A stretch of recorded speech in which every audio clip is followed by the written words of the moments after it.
தினம் தினம் பாதுகாப்பு. ஒரு சிறு நிகழ்வு மூலம் ஆரம்பம் செய்கிறேன். முதல்ல உங்க எல்லாருக்குமே இந்த சுதந்திர தினத்தை கொண்டாட வேண்டும் என்று வந்திருக்கும் அனைத்து நல் உள்ளங்கள், மாணவர்கள், உங்கள் அனைவருக்கும், பெற்றோர்களுக்கும் அனைவருக்கும் ஒரு பாராட்டுகள்.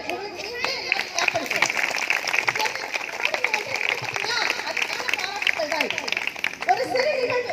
பஞ்சம்னா என்னன்னு தெரியுமா உனக்கு? பஞ்சம்னா என்னன்னு தெரியுமா? ஒரு நேரம் சாப்பிடாம அம்மா யோசிச்சுட்டு இருந்திருப்பேன்.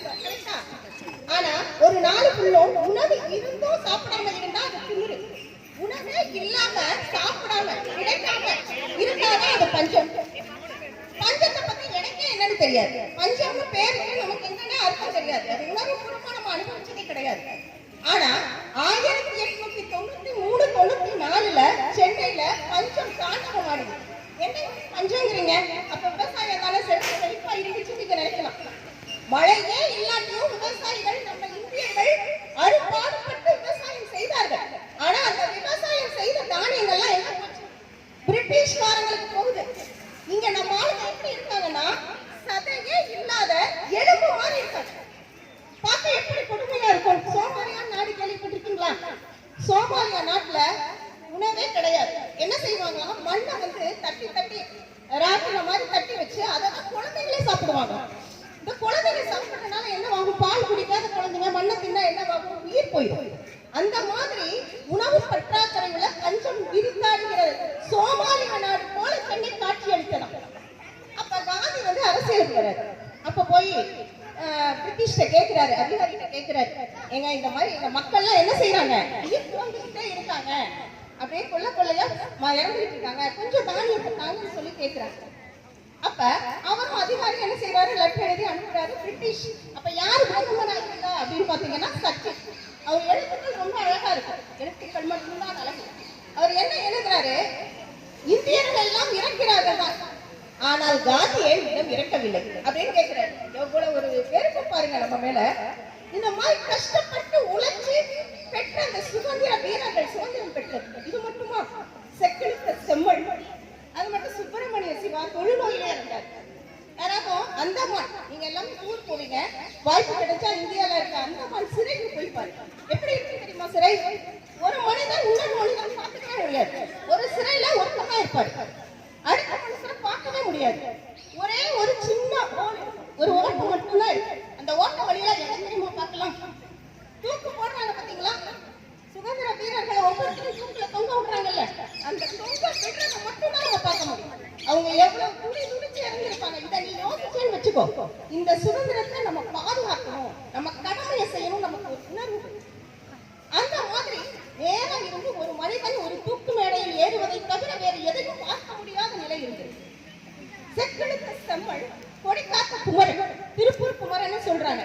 நம்மளுக்கு எல்லாம் பாடத்துல எல்லாம் படிச்சிருக்கோம். திருப்பூர் குமரன் வரையறு. ஆமா, திருப்பூர் குமரன் திருப்பூரில் பிறந்தார். திருப்பூர்ல பிறக்காம எங்க பிறப்பாரு?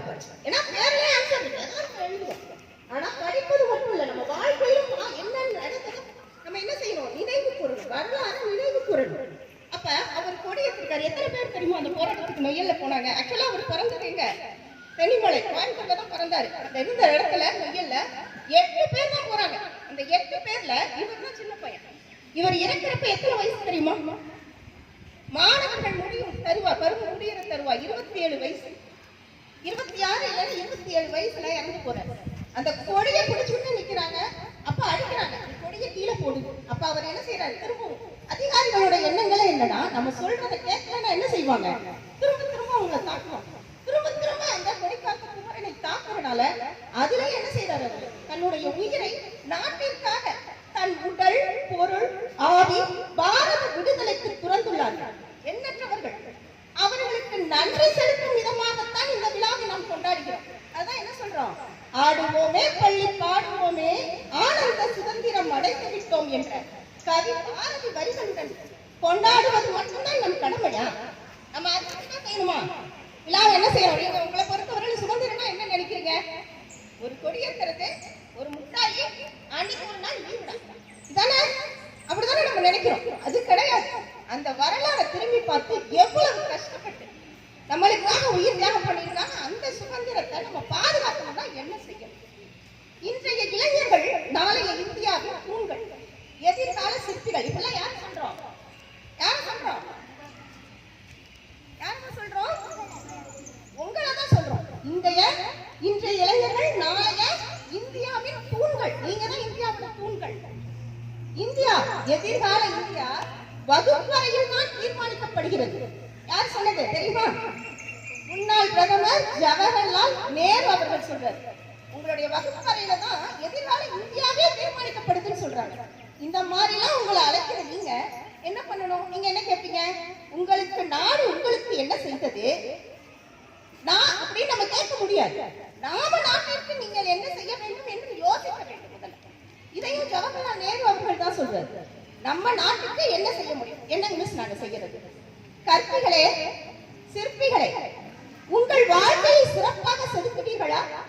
உங்கள் திறமையை வளர்த்து நாட்டிற்கும் வீட்டிற்கும் பெருமை சேர்ப்பீர்களா? கல்வினா என்ன? எதுக்கு வர்றோமா, புக்கு தூக்கிட்டு வரோமா, 4 கொஸ்டினை படிச்சோமா, அதுதான் நினைக்கிறோம். முக்கியமான கேள்வியை மட்டும் கொடுங்க மிஸ். அதுவல்ல கல்வி. கல்வி கற்றனா அது வாழ்க்கையில் நீ என்ன செய்யணும்? பயன்படுத்தணும். கல்வி மூலமாக உலக நாடுகளின் வளர்ச்சி பாரிய அளவில் தாக்கத்தை ஏற்படுத்துகிறது. நீ கல்வி கற்றனா உலகத்திலேயே நீ என்ன செய்ய முடியும்? சாதிக்க முடியும். பொருளாதாரம், அரசியல், கலை, கலாச்சாரம் என நாட்டுக்கு தேவையான அனைத்திலுமே கல்வியின் செல்வாக்கு உள்ளது. நம் இந்திய நாட்டு சுதந்திரத்தை வாங்கிக் கொடுக்க எண்ணியவர்களின் வயதும் மாணவர் பருவங்கள் முடிவடையும் வயதுதான். அவர்களின் சிந்தனைகளும் அறிவியல்களும் தான் இன்றைய சுதந்திர காற்றை சுவாசிக்க உதவியது. ஏன் ஒரு மங்கை எத்தனை வயது தெரியுமா? 16 வயதில் தங்க மெடல், காமன்வெல்த் போட்டியில தங்க மெடல் வாங்கியிருக்காங்க. 18 வயசுல ஒலிம்பிக்கு போறாங்க. போறப்ப அவங்க துப்பாக்கி சுடுதல் போட்டிக்கு போறாங்க. 10 மீட்டர் வரையில என்ன செய்யணும்? துப்பாக்கி சுடுதல் போட்டி.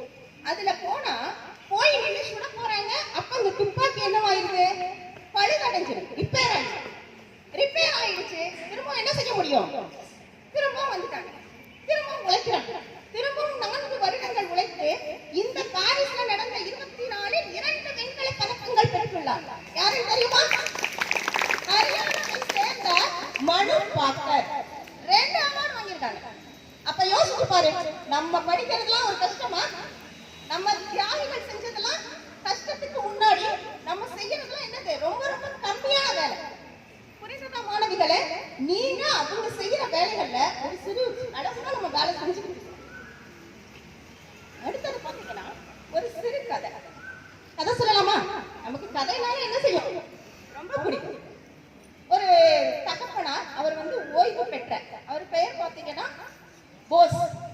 ஓய்வு பெற்ற ஒரு அரசு அலுவலர். அவருடைய மகன் கண்டிப்பானவர். அவருடைய மகன் பேர் வாசு. இந்த வாசு வந்து இன்ஜினியரிங் பொறியாளர் படிச்சுட்டு வேலை தேடிக்கிட்டு இருந்தாரு. ஒரு சிறு தொழில் செய்யறாரு. கண்டிப்பானவர்னா என்ன செய்வாங்க? அப்பானால சில அப்பா இருந்தது, அந்த காலத்துல இருந்தது. அப்பாங்கனால என்ன செய்வாங்க? திட்ட ஆரம்பிக்கும். என்ன பொறுப்பு இல்லாம இருக்க, ஒரு நல்ல வேலைக்கு போறது கிடையாது. பாரு, என்னெல்லாம் என்ன செஞ்சிருக்காங்க? கூப்பிட்டுருக்காங்க. நான் சுதந்திர தினத்துக்கு கூப்பிடுறேன். நான் எவ்வளவு பெருமையா என்னுடைய மரியாதையை காப்பாத்தி வச்சிருக்கேன். பாரு, நீனும் வந்து ஒரு பெரிய ஆள் ஆகணும் அப்படின்னு சொல்றாரு. அந்த வாசுங்கிற தம்பி அமைதியா, நம்ம என்ன செய்வோம்? எதிர்த்து பேசுவோம். ஆனா அந்த தம்பி அமைதியா போயிடுறாரு. எப்போதுமே எதிர்த்து பேசுறதை விட செயல்ல காமிக்கிறது எப்போதுமே சிறந்ததா இருக்கும். மாலை வேலையில வராரு. அவங்க 2 பேரும் உட்கார்ந்து இருக்கிறப்ப அப்ப சொல்றாரு, ஒரு அழைப்பிதழை கொடுத்து, நாங்க வந்து எங்கள் நண்பர்கள்லாம் கூடி ஒரு அரட்டை அடிக்கிற இடத்த அலுவலகமா மாத்திருக்கோம். இப்போ ஒரு கழக அலுவலகமா மாத்திருக்கோம். மற்றவர்களுக்கு உதவி புரிவதற்கும், மாணவ மாணவிகள் ஏழைகளுக்கு உதவி புரிவதற்காகவும், இப்ப மகளிர்கள் வீட்டுல இருக்காங்க இல்லத்தரசிகள், அவங்களுக்கு பொருட்கள், பண உதவி, யாருனால முடியலையோ அவங்களுக்கு உதவி பண்றதுக்கு எங்கள்கிட்ட இருக்கிற எல்லா பணத்தையும் மொத்தமா சேர்த்து செலவு பண்றோம் அப்படின்னு சொல்றாங்க. உடனே நம்ம அப்பா சும்மா இருப்பாங்களா? என்ன சொல்லுவாரு? ஏன்னா நீ என்ன சாதிச்ச? நீ பெண்ணா சமூகத்துக்கு போயிட்டியா? முதல்ல நீனே ஒழுங்கு இல்லை அப்படின்னு சொல்லி கேட்கிறாரு. அப்ப அவர் என்ன சொல்றாரு அந்த தம்பி அப்படின்னா, வெறும்